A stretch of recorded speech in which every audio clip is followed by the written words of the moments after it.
Hello, my friends, and welcome back to the campfire. Welcome to October. As this is the month of horror and scares, we here at Stay a While and Listen will be curating for you a wide selection of horror stories for you to listen to all season long.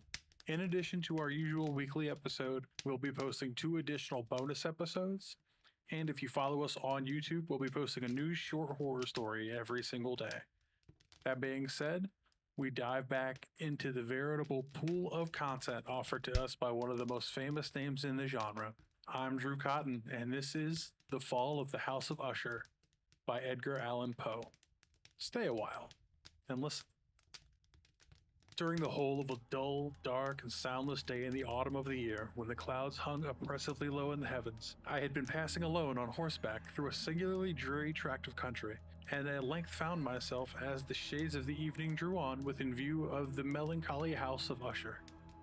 I know not how it was, but with the first glimpse of the building, a sense of insufferable gloom pervaded my spirit. I say insufferable, for the feeling was unrelieved by any of that half-pleasurable, because poetic sentiment with which the mind usually receives even the sternest natural images of the desolate or terrible. I looked upon the scene before me, upon the mere house, and the simple landscape features of the domain, upon the bleak walls, upon the vacant, eye-like windows, upon a few rank sedges, and upon a few white trunks of decayed trees, with an utter depression of soul which I can compare to no earthly sensation more properly than the altar dream of the reveler upon opium, the bitter lapse into everyday life, the hideous dropping off of the veil. There was an iciness, a stinking, a sickening of the heart, an unredeemed dreariness of thought which no goading of the imagination could torture into aught of the sublime. What was it? I paused to think. What was it that so unnerved me in the contemplation of the house of Usher? It was a mystery all insoluble, nor could I grapple with the shadowy fancies that crowded upon me as I pondered. I was forced to fall back upon the unsatisfactory conclusion that while beyond doubt there are combinations of very simple natural objects which have the power of thus affecting us, still the analysis of this power lies among considerations beyond our depth. It was possible, I reflected, that a mere different arrangement of the particulars of the scene, of the details of the picture, would be sufficient to modify or perhaps annihilate its capacity for sorrowful impression. And acting upon this idea, I reined my horse to the precipitous brink of a black and lurid tarn that lay in unruffled luster by the dwelling and gazed down, but with a shudder even more thrilling than before, upon the remodeled and inverted images of the gray sedge and the ghastly tree stems and the vacant and eye-like windows. Nevertheless, in this mansion of gloom, I now proposed to myself a sojourn of some weeks. Its proprietor, Roderick Usher, had been one of my boon companions in boyhood, but many years had elapsed since our last meeting. A letter, however, had lately reached me in a distant part of the country, a letter from him, which, in its wildly importunate nature, had admitted of no other than a personal reply. The MS gave evidence of nervous agitation. The writer spoke of an acute bodily illness, of mental disorder which oppressed him, of an earnest desire to see me as his best and indeed his only personal friend, with a view of attempting, by the cheerfulness of my society, some alleviation of his malady. It was the manner in which all this and much more was said, the apparent heart went with his request, which allowed me no room for hesitation, and I accordingly obeyed forthwith what I still considered a very singular summons. Although as boys we had been even intimate associates, yet really I knew very little of my friend. His reserve had always been excessive and habitual. I was aware, however, that his very ancient family had been noted, time out of mind, for a particular sensibility of temperament, displaying itself through long ages in many works of exalted art, and manifested of late in repeated deeds of munificent yet unobtrusive charity, as well as a passionate devotion to the intricacies, perhaps even more than to the orthodox and easily recognizable beauties of musical science. I had learned, too, the very remarkable fact that the stem of the Usher race, all time honored as it was, had put forth at no period any enduring branch. In other words, that entire family lay in the direct line of descent, and had always, with very little trifling and very temporary variation, so lain. It was this deficiency I considered while running over in thought the perfect keeping of the character of the premises with the accredited character of the people, and while speculating upon the possible influence which the one, in the long lapse of centuries, might have exercised upon the other. It was this deficiency, perhaps, of collateral issue, and the consequent undeviating transmission from sire to son of the patrimony with the name which had at length so identified the two as to merge the original title of the estate in the quaint and equivocal appellation of the House of Usher, an appellation which seemed to include in minds of the peasantry who used it both the family and the family mansion. I have said that the sole effect of my somewhat childish experiment, that the looking down within the tarn, had been to deepen the first singular impression. There could be no doubt that the consciousness of the rapid increase of my superstition, for why should I not term it so, served mainly to accelerate the increase itself. Such, I have long known, is the paradoxical law of all sentiments having terror as a basis. And it might have been for this reason only that when I again uplifted my eyes to the house itself from its image in the pool, there grew in my mind a strange fancy. A fancy so ridiculous indeed that I but mention it to show the vivid force of the sensations which oppressed me. I had so worked upon my imagination as really to believe that about the whole mansion and domain there hung an atmosphere peculiar to themselves and their immediate vicinity, an atmosphere which had no affinity with the air of heaven, but which had reeked up from the decayed trees and the gray wall and the silent tarn, a pestilent and mystic vapor, dull, sluggish, faintly discernible and leaden-hued. Shaking off my spirit what must have been a dream, I scanned more narrowly the real aspect of the building. Its principal feature seemed to be that of an excessive antiquity. The discoloration of ages had been great. Minute fungi overspread the whole exterior, hanging in fine tangled webwork from the eaves. Yet all this was apart from any extraordinary dilapidation. No portion of the masonry had fallen, and there appeared to be a wild inconsistency between its still perfect adaptation of parts and the crumbling condition of the individual stones. In this, there was much that reminded me of the specious totality of old woodwork which had rotted for long years in some neglected vault, with no disturbance from the breath of the external air. Beyond this indication of excessive decay, however, the fabric gave little token of instability. Perhaps the eye of a scrutinizing observer might have discovered a barely perceptible fissure which, extending from the roof of the building in the front, made its way down the wall in a zigzagging direction until it became lost in the sullen waters of the tarn. Noticing these things, I rode over a short causeway to the house. A servant in waiting took my horse, and I entered the Gothic archway of the hall. A valet, of stealthy step, thus conducted me in silence through many dark and intricate passages in my progress to the studio of his master. Much that I encountered on the way contributed, I know not how, to heighten the vague sentiments of which I have already spoken. While the objects around me, while the carvings of the ceilings, the somber tapestries of the walls, the ebon blackness of the floors, and the phantasmagoric and memorial trophies which rattled as I strode, were but matters to which, or to such as which, I had been accustomed from my infancy. While I hesitated not to acknowledge how familiar this all was, I still wondered to find how unfamiliar were the fancies to which ordinary images were stirring up. On one of the staircases, I met the physician of the family.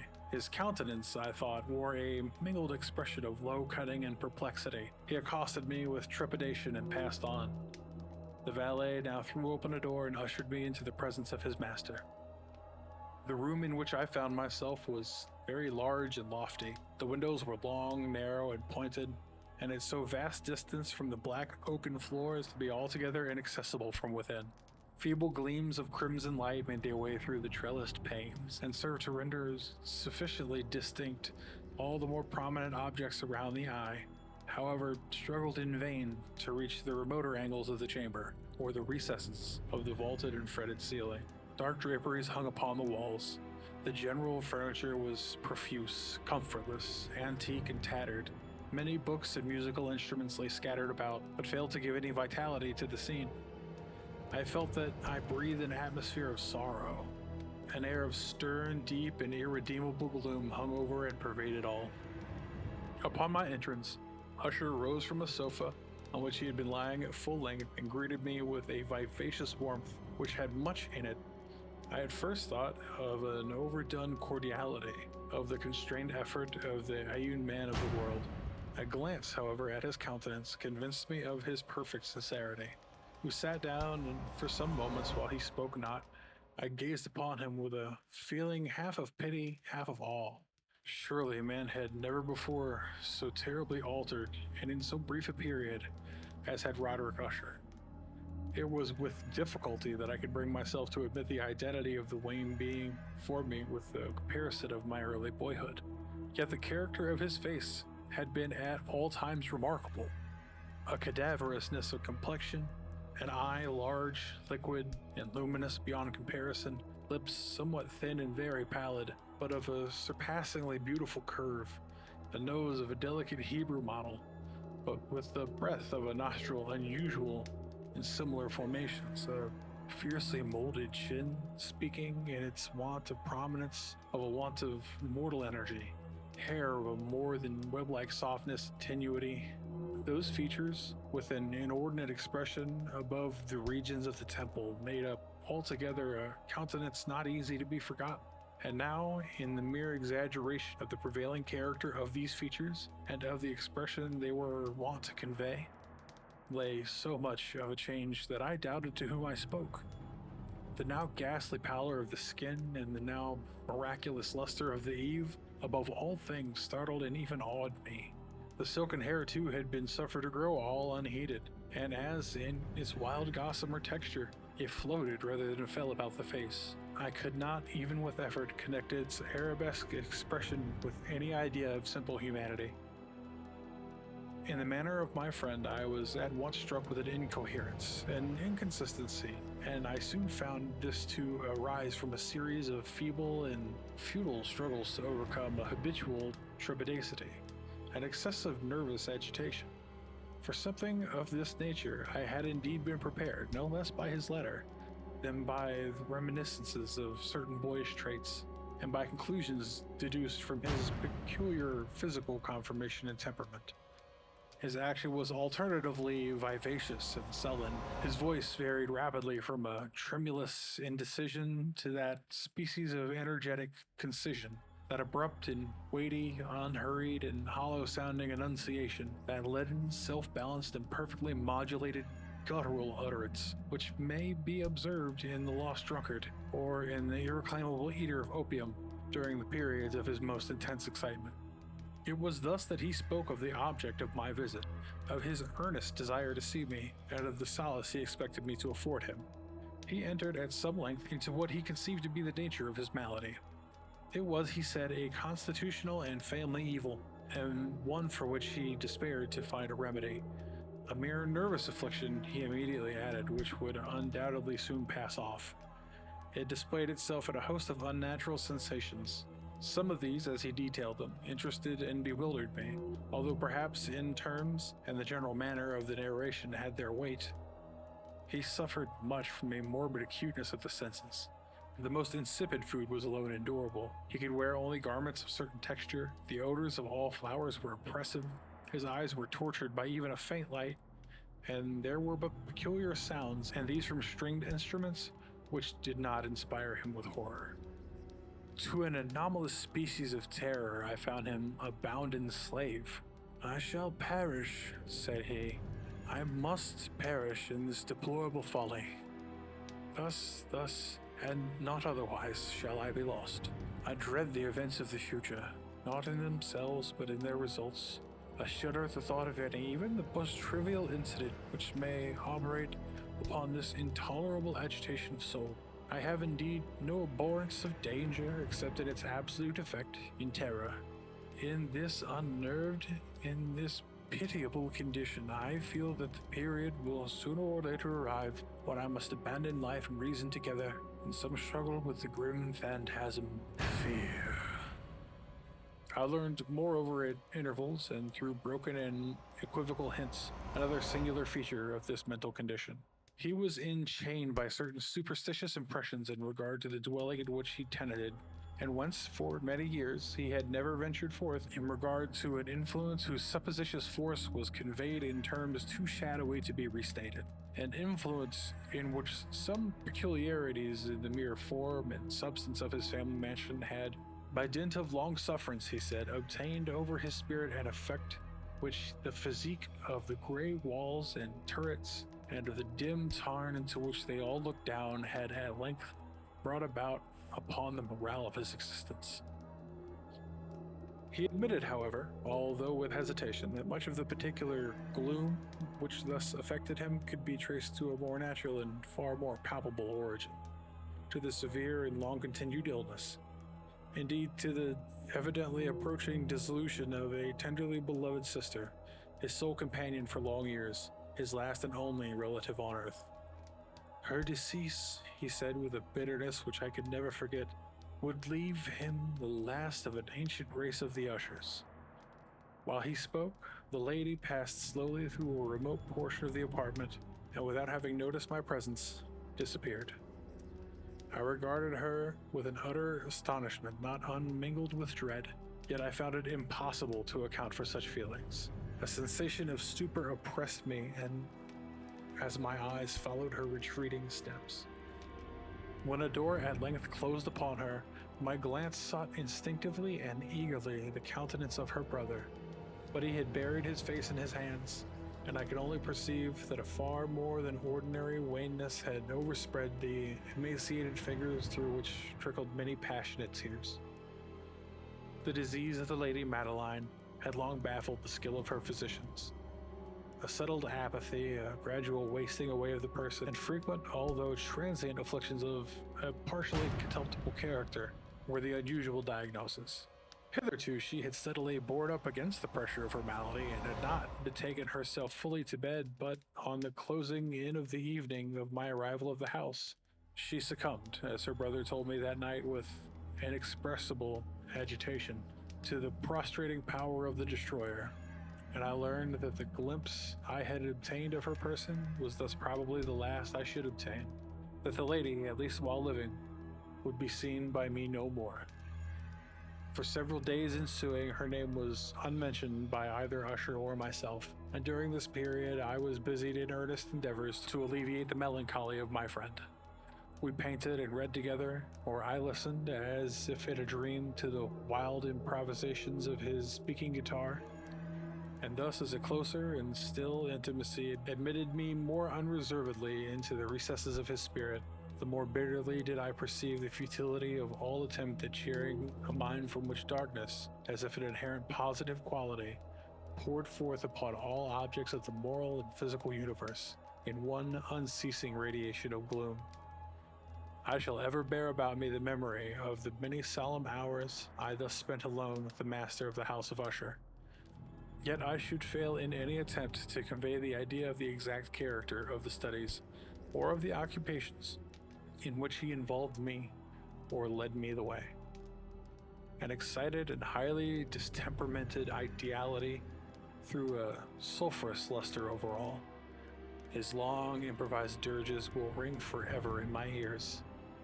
Among other things, I hold painfully in mind a certain circular perversion and amplification of the wild air of the last waltz of von Weber. From the paintings over which his elaborate fancy brooded, and which grew, touch by touch, into vagueness which I shuddered the more thrillingly, because I shuddered knowing not why. From these paintings, vivid as their images now are before me, I would in vain endeavor to educe more than a small portion which should lie in the compass of merely written words. By the utter simplicity, by the nakedness of his designs, he arrested and overawed attention. If ever mortal painted an idea, that mortal was Roderick Usher. For me, at least, in the circumstances then surrounding me, there arose out of pure abstractions which the hypochondriac contrived to throw upon his canvas an intensity of intolerable awe, no shadow of which felt I ever yet in the contemplation of the certainly glowing yet too concrete reveries of Fuseli. One of the phantasmagoric conceptions of my friend, partaking not so rigidly in the spirit of abstraction, may be shadowed forth, although feebly in words. A small picture presented the interior of an immensely long and rectangular vault or tunnel, with low walls, smooth, white, and without interruption or device. Certain accessory points of the design served well to convey the idea that this excavation lay at an exceeding depth below the surface of the earth. No outlet was observed in any portion of its vast extent, and no torch or other artificial source of light was discernible. Yet a flood of intense rays rolled throughout, and bathed the whole in a ghastly and inappropriate splendor. I have just spoken of that morbid condition of the auditory nerve which rendered all music intolerable to the sufferer, with the exception of certain effects of stringed instruments. It was perhaps the narrow limits to which he thus confined himself upon the guitar which gave birth, in great measure, to the fantastic character of his performances. But the fervid facility of his impromptus could not be so accounted for. They must have been, and were, in the notes, as well in the words of his wild fantasies, for he not unfrequently accompanied himself with rhymed verbal improvisations, the result of that intense mental connectedness and concentration to which I have previously alluded as observable only in particular moments of the highest artificial excitement. The words of one of these rhapsodies I could have easily remembered. I was perhaps more forcibly impressed with it as he gave it because of the order or mystic current of its meaning. I fancy that I perceived, and for the first time, a full consciousness on the part of Usher, of the tottering of his lofty reason upon her throne. The verses were entitled The Haunted Palace, and ran very nearly, if not accurately, thus. In the greenest of our valleys, by good angels tenanted, once fair and stately palace, radiant palace reared its head. In the monarch thought's dominion, it stood there, never sae spread opinion over fabric half so fair. Banners yellow, glorious golden, on its roof did float and flow. All this was in the olden time long ago.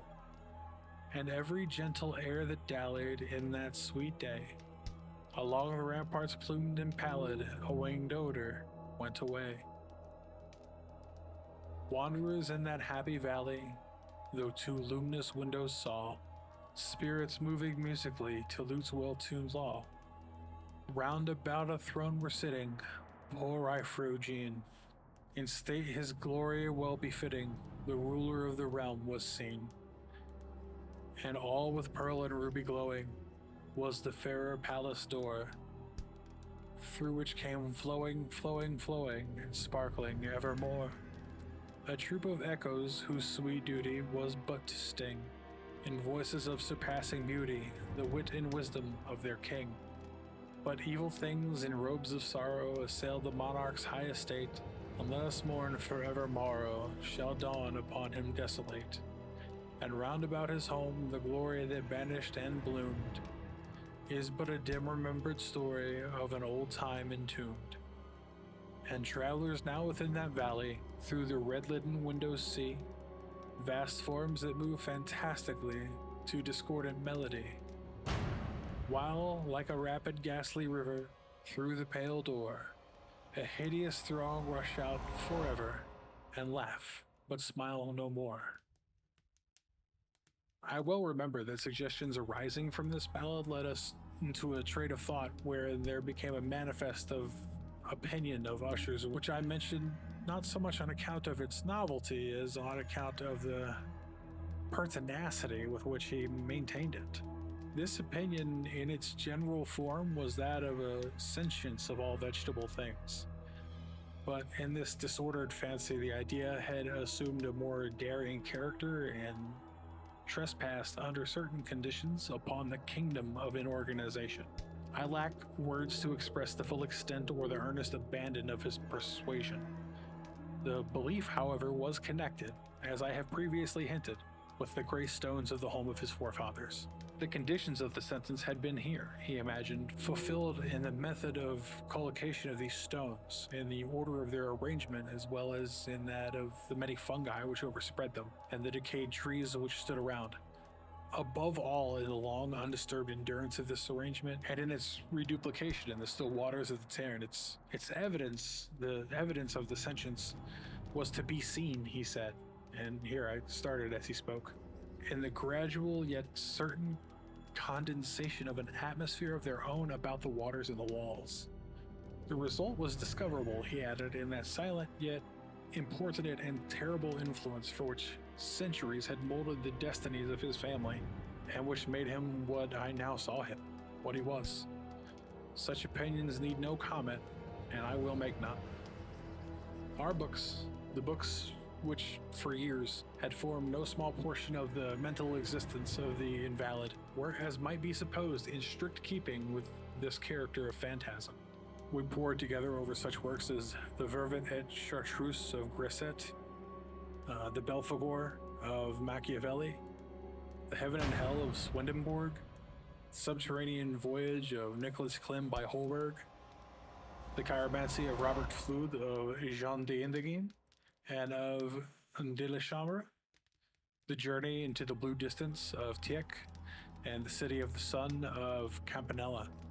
One favorite volume was a small octavo edition of the Directorium Inquisitorium by the Dominican Amaris de Grion, and there were passages in Pomponius Mela about the old African satyrs and Egyptians over which Usher would sit dreaming for hours. His chief delight, however, was found in the perusal of an exceedingly rare and curious book in Quarto Gothic, the Manual of a Forgotten Church, the Vigile Mortuorium Secundum Coram Ecclesiae Moguntinae. I could not help thinking of the wild ritual of his work, of its probable influence upon the hypochondriac, which one evening, having informed me abruptly that the Lady of Madeline was no more, he stated his intention of preserving her corpse for a fortnight, previously to its final interment, in one of the numerous vaults within the main walls of the building. The worldly reason, however, assigned for this singular proceeding was one which I did not feel at liberty to dispute. The brother had been led to this resolution, so he told me, by consideration of the unusual character of the malady of the deceased, of certain obtrusive and eager inquiries on the part of her medical men, and of the remote and exposed situation of the burial ground of the family. I will not deny that when I called to mind the sinister countenance of the person whom I met on the staircase on the day of my arrival at the house, I had no desire to oppose what I regarded as at best but a harmless and by no means an unnatural precaution. At the request of Usher, I personally aided him in the arrangements for the temporary entombment, the body having been encoffined, and the two alone bore it to its rest. The vault in which we placed it, and which had been so long unopened that our torches, half smothered in its oppressive atmosphere, gave us little opportunity for investigation, was small, damp, and entirely without means of admission for light, lying at great depth immediately beneath that portion of the building in which was my own sleeping apartment. It had been used, apparently, in remote feudal times for the worst purposes of a dungeon keep, and in later days as a place of deposit for powder or some other highly combustible substance, as a portion of its floor and the whole interior of a long archway through which we reached it were carefully sheathed with copper. The door, of massive iron, had been also similarly protected. Its immense weight caused an unusually sharp grating sound as it moved upon its hinges. Having deposited our mournful burden upon trestles within this region of horror, we partially turned aside the yet unscrewed lid of the coffin and looked upon the face of the tenant. A striking similitude between the brother and the sister now first arrested my attention, and Usher, divining perhaps my thoughts, murmured out some few words from which I learned that the deceased and himself had been twins, and that sympathies of a scarcely intelligible nature had always existed between them. Our glances, however, rested not long upon the dead, for we could not regard her unawed. The disease which had thus entombed the lady in the maturity of youth had left us in, as usual in all maladies of a strictly catapultable nature, the mockery of a faint blush upon the blossom of the face, and a surprisingly lingered smile upon the lip, which is so terrible in death. We replaced and screwed down the lid, and having secured the door of iron, made our way, with toll, into the scarcely less gloomy apartments of the upper portion of the house. And now, some days of bitter grief having elapsed, an observable change came over the features of the mental disorder of my friend. His ordinary manner had vanished. His ordinary occupations were neglected or forgotten. He roamed from chamber to chamber with hurried, unequal, and objectless step. The pallor of his countenance had assumed, if possible, a more ghastly hue, but the luminousness of his eyes had utterly gone out. The once occasional huskiness of his tone was heard no more, and a tremulous quaver, as if of extreme horror, habitually characterized his utterance. There were times, indeed, when I thought his unceasingly agitated mind was laboring with some oppressive secret to divulge, which he struggled for the necessary courage. At times again, I was obliged to resolve all into the mere inexplicable vagueness of madness, for I beheld him gazing upon vacancy for long hours, in an attitude of the profoundest attention, as if listening to some imaginary sound. It was no wonder that this condition terrified, that it infected me. I felt creeping upon me, by slow yet certain degrees, the wild influences of his own fantastic yet impressive superstitions. It was especially upon retiring to bed late in the night of the 7th or 8th day after placing of the Lady Madeline within the dungeon that I had experienced the full power of such feelings. Sleep came not near my couch, while the hours waned and waned away. I struggled to reason off the nervousness which had dominion over me. I endeavored to believe that much, if not all, of what I felt was due to the bewildering influence of the gloomy furniture of the room, of the dark and tattered draperies which, tortured into motion by the breath of a rising tempest, swayed fitfully to and fro upon the walls and rustled uneasily about the decorations of the bed. But my efforts were fruitless. An irrepressible tremor gradually pervaded my frame, and at length there sat upon my very heart an incubus of utterly causeless alarm. Shaking this off with a gasp and a struggle, I uplifted myself upon the pillows, and peering earnestly with the intense darkness of the chamber, hearkened, I know not why, except that an instinctive spirit prompted me, to certain low and indefinite sounds which came through the pauses of the storm at long intervals, I knew not whence. Overpowered by an intense sentiment of horror, unaccountable yet unendurable, I threw on my clothes with haste, for I felt that I should sleep no more during the night, and endeavored to arouse myself from the pitiable condition into which I had fallen, by pacing rapidly to and fro through the apartment. I had taken but a few turns in this manner when a light step on an adjoining staircase arrested my attention.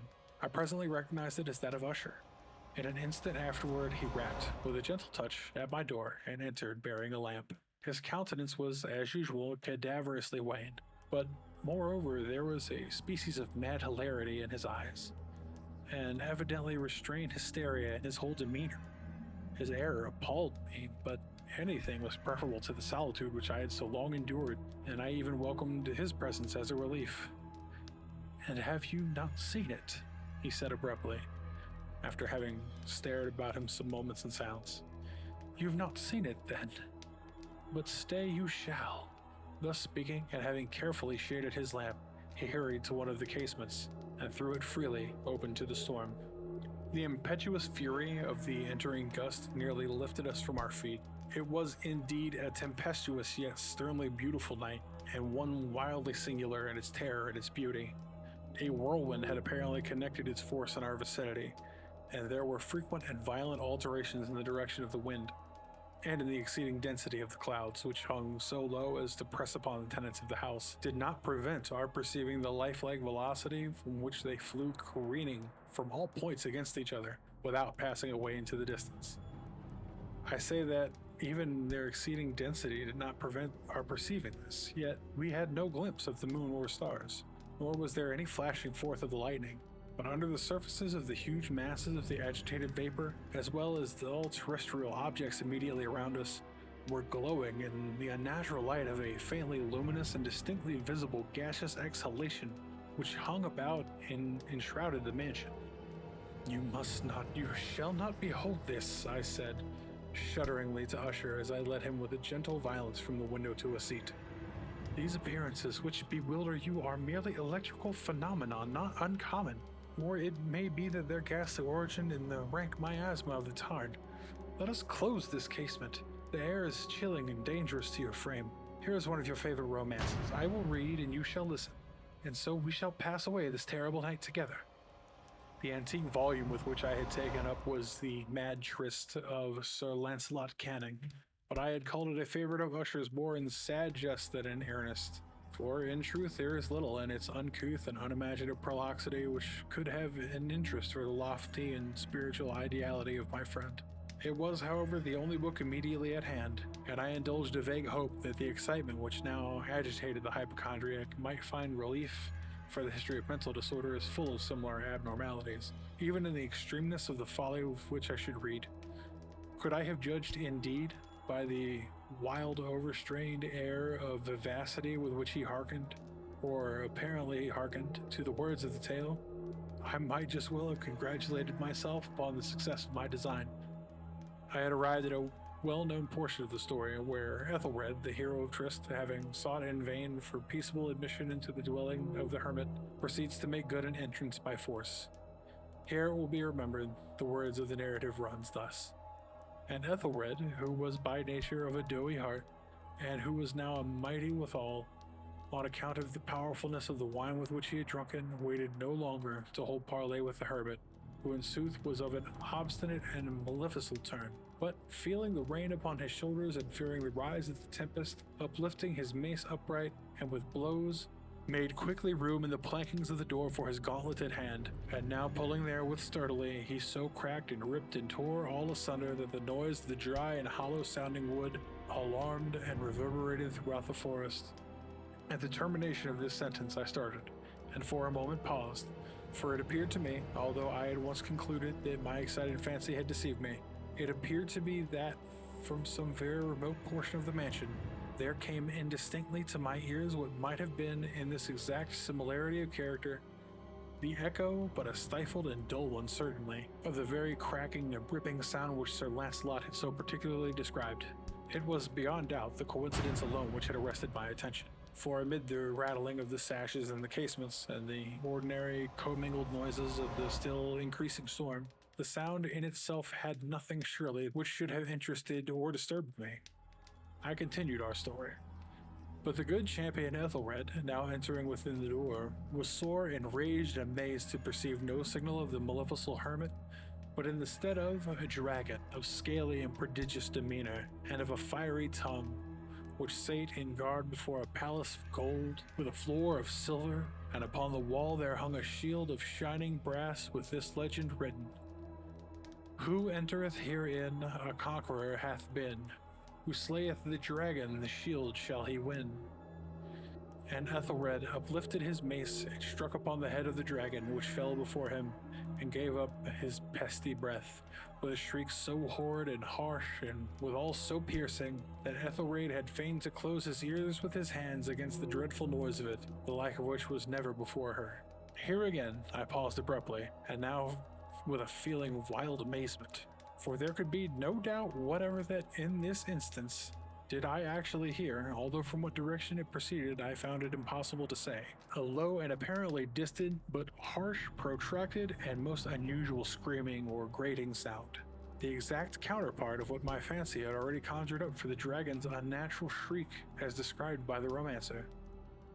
Oppressed, as I certainly was, upon the occurrence of the second and most extraordinary coincidence, by 1,000 conflicting sensations, in which wonder and extreme terror were predominant, I still retained sufficient presence of mind to avoid exciting, in any observation, the sensitive nervousness of my companion.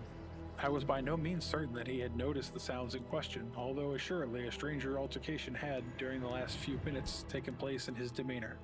From a position fronting my own, he had gradually brought round his chair, so as to sit with his face to the door of the chamber, and thus I could but partially perceive his features, although I saw that his lips trembled as if he were murmuring inaudibly. His head had dropped upon his breast, yet I knew that he was not asleep. From the wide and rigid opening of his eyes, I caught a glimpse of it in profile. The motion of his body, too, was at a variance with this idea, for he rocked from side to side with a gentle yet consistent and uniform sway. Having rapidly taken notice of all this, I resumed the narrative of Sir Lancelot, which thus proceeded. And now, the champion, having escaped the terrible fury of the dragon, bethinking himself of the brazen shield, and of the breaking up of the enchantment which was upon it, removed the carcass from out of the way before him, and approached valorously, over the silver pavement of the castle to where the shield was upon the wall, which in sooth tarried not for his full coming, but fell down to his feet upon the silver floor, with a mighty, great, and terrible ringing sound. No sooner had these syllables passed my lips, than as if a shield of brass had indeed at the moment fallen heavy upon a floor of silver, became aware of a distinct, hollow, metallic, and clangorous, yet apparently muffled reverberation. Completely unnerved, I leapt to my feet, but the measured rocking movement of Usher was undisturbed. I rushed to the chair in which he sat. His eyes were bent fixedly before him, and throughout his whole countenance there reigned a stony rigidity. But as I placed my hand upon his shoulder, there came a strong shudder over his whole person. A sickly smile quivered about his lips, and I saw that he spoke in a low, hurried, and gibbering murmur, as if unconscious of my presence. Bending closely over him, I at length drank in the hideous import of his words. Now hear it? Yes, I hear it. I have heard it. Long, many minutes, many hours, many days I have heard it. Yet I dared not, oh pity me, miserable wretch that I am, I dared not speak. We have put her living in the tomb. Said I not my senses were accurate? Now I tell you that I heard her first feeble movements in the hollow coffin. I heard them many, many days ago, yet I dared not speak. And now tonight, Ethelred, the breaking of the hermit's door, the death cry of the dragon, and the clangor of the shield, say rather the rending of her coffin, and the grating of the iron hinges of her prison, and her struggles within the coppered archway of the vaults. Oh, whither shall I fly? Will she not be here anon? Is she not hurrying to upbraid me for my haste? Have I not heard her footstep on the stair? Do I not distinguish that heavy and horrible beating of her heart? Madman! Here he sprung furiously to his feet and shrieked out his syllables, as if the effort were giving up his soul. Madman! I tell you that she now stands without the door. As if in the superhuman energy of his utterance there had been found the potency of a spell, the huge antique panels to which the speaker pointed threw slowly back, upon the instant, ponderous and ebony jaws. It was the work of the rushing gust. But then without those doors there did stand the lofty and enshrouded figure of Lady Madeline of Usher. There was blood upon her white robes, and the evidence of some bitter struggle upon every portion of her emaciated frame. For a moment she remained trembling and reeling and to and fro upon the threshold, and then with a low, moaning cry fell heavily inward upon the person of her brother, and in her violent, now final death agonies bore him to the floor a corpse, and a victim to the terrors he had anticipated. From that chamber, and from that mansion I fled aghast. The storm was still abroad in all its wrath as I found myself crossing the old causeway. Suddenly there shot along the path a wild light, and I turned to see whence a gleam so unusual could have issued, for the vast house and its shadows were alone behind me. The radiance was that of the full setting and blood-red moon, which now shone vividly through the once barely discernible fissure of which I have before spoken as extending from the roof of the building in a zigzagging direction to the base. While I gazed, this fissure rapidly widened, and there came a fierce breath of the whirlwind, and the entire orb of the satellite burst at once upon my sight. My brain reeled as I saw the mighty walls rushing asunder, and there was a long, tumultuous shouting, like the sound of the voice of 1,000 waters, and the deep and dank tarn at my feet closed sullenly and silently over the fragments of the house of Usher. Thank you so much for staying and listening to our story today. If you enjoy our show, please like, share, follow, subscribe, and comment wherever you're listening. Reviews, everything help out in every way, more than you could possibly understand. Everything that you do is enormous in helping us keep going every single week. I hope you have a happy Halloween season, and until next week, I am Drew Cotton, and you should stay a while and listen.